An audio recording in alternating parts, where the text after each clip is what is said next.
Not bad, huh? Welcome to Watch Mojo, and today we're counting down our picks for the most embarrassing box office duds that killed any hope of continuing their franchise. Just doesn't seem right. Number 30, Speed Racer. Based on a beloved anime and helmed by the lauded directors of The Matrix, you'd think this wannabe franchise would go all the way past the finish line. I don't know if I can watch this.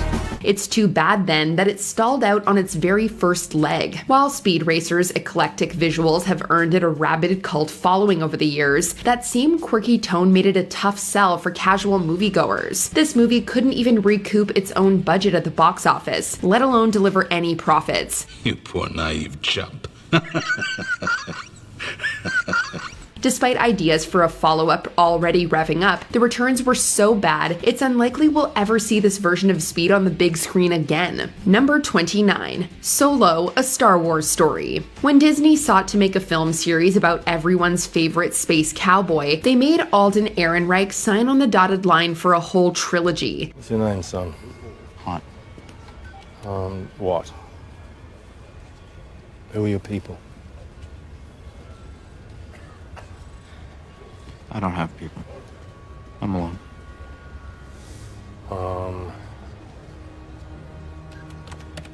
Solo.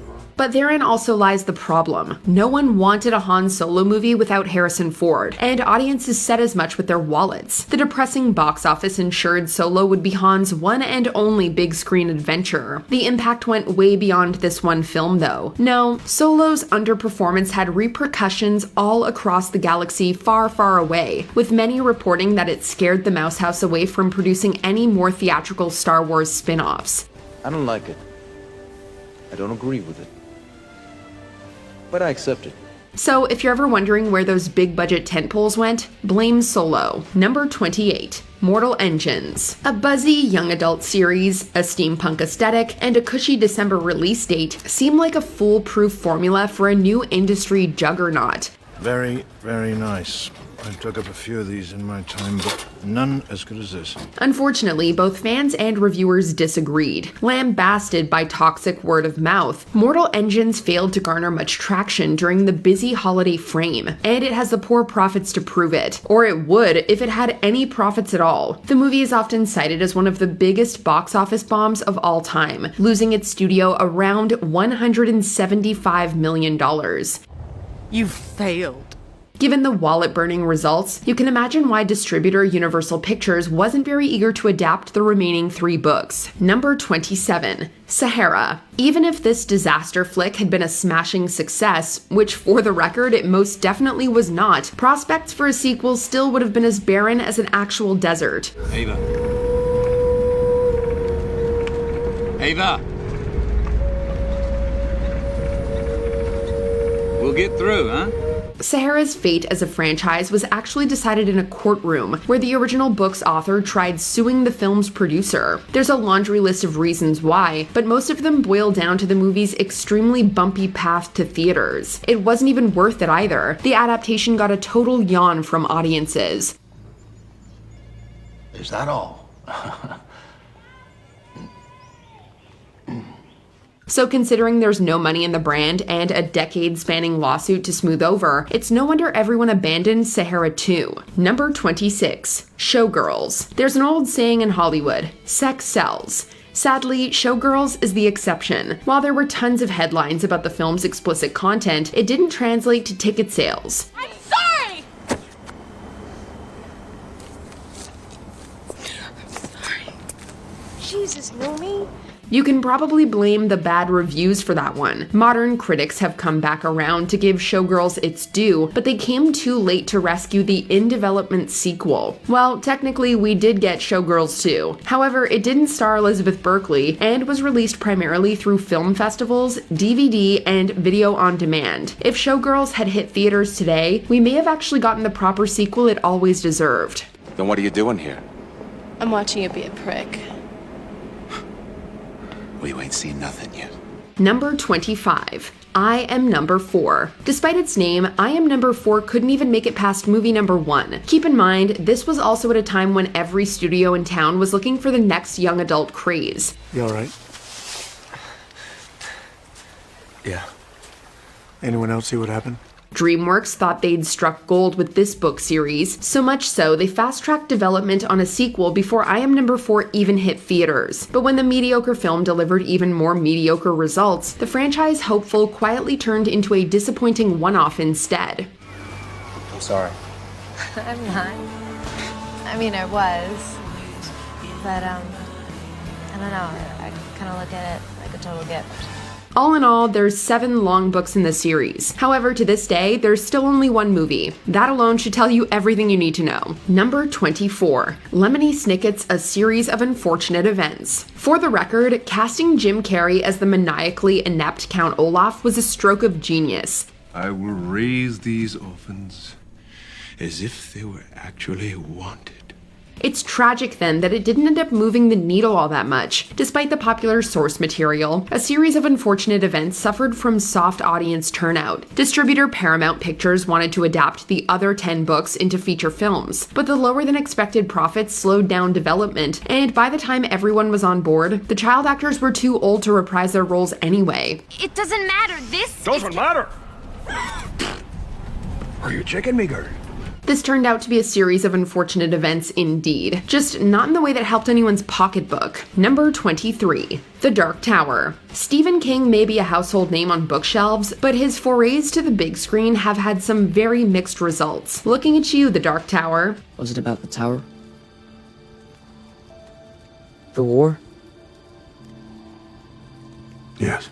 It's even more embarrassing when you realize it took 10 years of development for this movie to finally see the light of day. When it did, audiences outright rejected the final project, disappointed in the way it crammed King's epic story into a 2-hour snore fest. Reviews were bad, profits were worse, and any thoughts of adapting the rest of the series were simply non-existent. One last time around the wheel, old friend.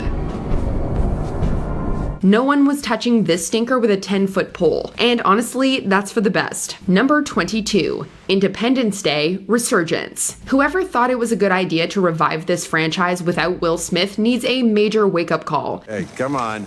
Let's be professional. His star power almost single-handedly catapulted the original to popcorn entertainment staple. So when Independence Day came back 20 years later without him, all it got was some major diminishing returns. 20th Century Fox hoped the franchise name alone would drive interest for a third film, but considering Resurgence finished its run as a serious financial disappointment, it's clear they shouldn't have even made it in the first place. You all have to pick up the pieces once it's over. This is my part. So don't expect to see these aliens return for a third time. At least, not without Will Smith. Number 21. The Mummy. It takes a special kind of box office poison to ruin a film, a franchise, and a whole universe in one fell swoop. 2017's The Mummy was just that bad. I don't know what you're talking about. Headlined by Tom Cruise, the film underwent rigorous production delays in order to kickstart a whole cinematic universe of monster flicks. Dracula, The Invisible Man, Frankenstein's monster, it was all riding on the groundwork laid by The Mummy. But then came the box office tallies. Let's just say the numbers were so crummy, this mummy was promptly put back in its tomb alongside any hope for future crossovers. Maybe this time they'll let it rest for good. And that is a mistake we cannot afford to repeat. Number 20. The Lone Ranger. Hold on, Kimosabe. Tonto? Disney's The Lone Ranger is a modern adaptation of the classic radio series and 50s television show. However, it seems as if the Ranger and Tonto aren't quite the superstars they were 60 years ago. The film was lambasted for its bloated length and over-reliance on action, while also being accused of whitewashing by casting Johnny Depp as a Native American. What you crying, boy? Indian. The film cost roughly $400 million to produce and market, but it ended up only making $260 million at the worldwide box office. Stars Armie Hammer and Ruth Wilson were signed to do at least 3 movies, but these plans fell off a horse upon the Lone Ranger's abysmal performance. Something very wrong with that horse. Number 19. Conan the Barbarian. No man shall live in chains. Did you know that they made another Conan movie in 2011? Neither did most people. Despite the movie featuring a few respectable actors, including Jason Momoa and Ron Perlman, it was severely criticized for basically every aspect of its filmmaking, and for relying too heavily on its 3D effects. The film ended up grossing a meager $48 million on a $90 million budget. There were plans to follow up the remake's story, but it was soon announced that they would be making a sequel to the original 1982 film instead. However, these plans eventually fell through too, meaning the 2011 movie likely ended Conan's appearances on the silver screen. I live, I love, I slay, and I am content. Number 18, Aragon. Sorry, that's all there is. It's probably best that there were no more films, because we don't know if we could sit through another one. Aragon was considered one of the worst movies of 2006 due to its atrocious writing and derivative storyline. What did you just do? I started a fire. Despite the movie's roasting by critics, it admittedly didn't do terribly at the box office, as it grossed a rather respectable $250 million on a $100 million budget. However, this was deemed a disappointment, and the sequels, which were set to film back-to-back, Lord of the Rings style, were cancelled. Fans of Christopher Paolini's Inheritance cycle will just have to wait for a more respectable film adaptation, because Aragon wasn't it. Are you ready to try again, Dragon Rider? Number 16, Planet of the Apes. You damn dirty human! Tim Burton's Planet of the Apes had one thing going for it: Rick Baker's incredible makeup effects. Aside from that, the movie was a total wash, as it was a confusing mess with a twist ending that tarnished the iconic nature of the original. Can't we all just get along? While the movie was a financial success, Fox decided to scrap its plans for a sequel, and Tim Burton stated that he'd, quote, rather jump out a window than do another Apes movie. However, this was no great loss. Fox decided to reboot the series instead, resulting in 2011's Rise of the Planet of the Apes, and arguably one of the greatest movie trilogies of all time. Take your stinking paw off me, you damn dirty ape! Number 15, Jumper. Just jump all over the place, jump, jump, jump, jump, jump. And nothing's gonna happen? Jumper was another relatively successful movie whose sequels were cancelled. Jumper starred many notable actors, including Hayden Christensen, Michael Rooker, and Samuel L. Jackson, but it received horrible reviews due to its lack of coherence and awful special effects. However, the movie did gross over $200 million on an $85 million budget, but while producer Lucas Foster hoped to turn the movie into a trilogy, these plans have yet to come to fruition. A spin-off, titled Impulse, premiered on YouTube Red in June 2018. So, you know, that's something. No one is going to believe you. Number 14, Godzilla. Godzilla is one of the greatest monsters to ever grace movie screens. It deserved better than this abomination. Godzilla was set to be the movie of the summer, as it was made for a massive $130 million. And while it made a very respectable $379 million at the box office, it was viciously attacked by critics for being nothing more than a dumb disaster flick. What do we do? Running would be a good idea. There were plans to produce a trilogy based around Godzilla and similar monsters, but plans fell through when they failed to generate interest among moviegoers and theater owners. The sequels were scrapped, and Godzilla was rebooted over 15 years later. Let them fight. Number 13, Ghostbusters. Let's light him up. The all-female reboot of Ghostbusters was immediately met with an unfair amount of disdain. Its trailer was heavily downvoted on YouTube, and many people personally attacked the filmmakers and cast over social media. Regardless of the reasons for the vitriol, the movie ended up grossing $229 million on a $144 million budget. Because of the film's huge marketing budget, the studio needed $300 million just to break even. Booyah. Emphasis on the boo. Well, I would love to see that. I really would. Sony head Rory Brewer hoped that the movie would spawn a franchise, and it was reported that the cast had signed on for 2 more movies. However, director Paul Feig later confirmed that they were canceling the sequels due to the film's mediocre reception. Okay, this is not good. Number 12, the Divergent series, Allegiant. What if there's nothing else out there? Young adult movies are big business. Ever since Harry Potter dominated the world throughout the 2000s, producers the world over have been trying to replicate its success. The Divergent series did not do that, despite a respectable lead performance from Shailene Woodley. Allegiant was the third movie in the series, but it only grossed a disappointing $179 million at the worldwide box office. You saved a city. Help me save the world. Due to the film's underperformance, plans for the second part of the movie fell through, and it was announced that the story would continue as a television film and/or TV series without Shailene Woodley. Talk about two serious blows. Hey. We're leaving. What? Right now. What? I can't. Number 11, Battlefield Earth. While you were still learning how to spell your name, I was being trained to conquer galaxies.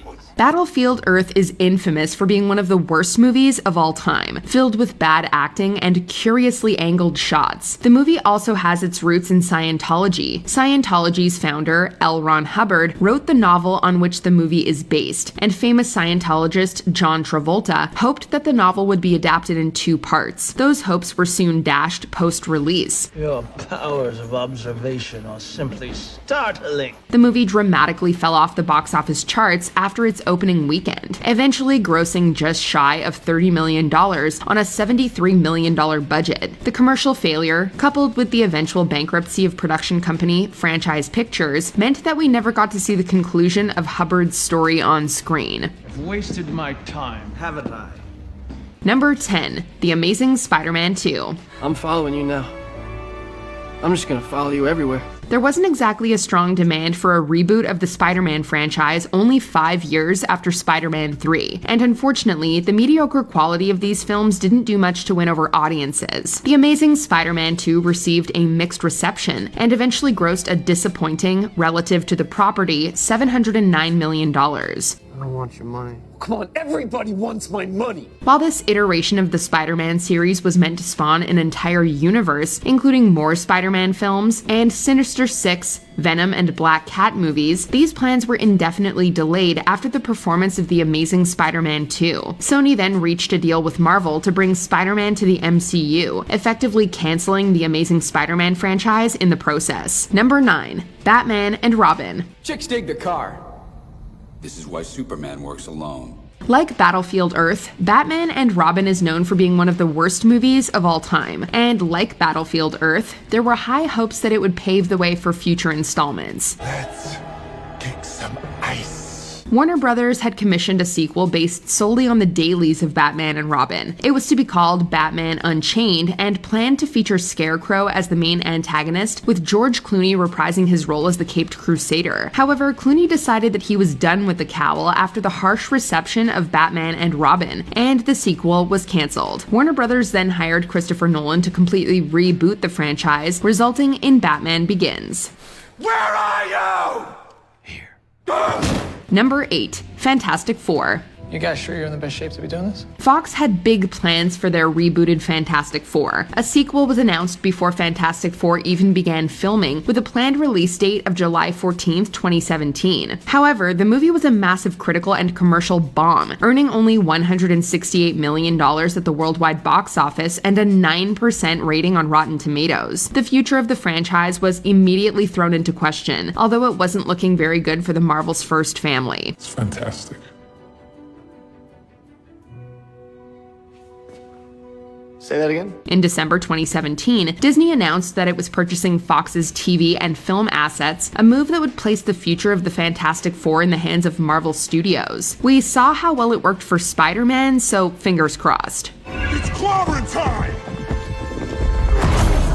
Number 7, Terminator Genisys. You were nothing but a relic from a deleted timeline. There once was a time when the Terminator series was the pinnacle of action cinema. Nowadays, we get the likes of Terminator Genisys, which many people found to be a convoluted, watered-down mess. The film earned only $89 million at the domestic box office, which was considered a massive disappointment for the iconic franchise. Why hold on to someone when you know you must let them go? Worse yet, Genisys was set to be the first movie of a new trilogy, but these plans were canceled after the movie's numbers came in. It was then announced that James Cameron would be returning to the series, and that the next film would serve as a reboot and continue the story of Terminator 2. Hasta la vista, Genisys. Are you kidding me?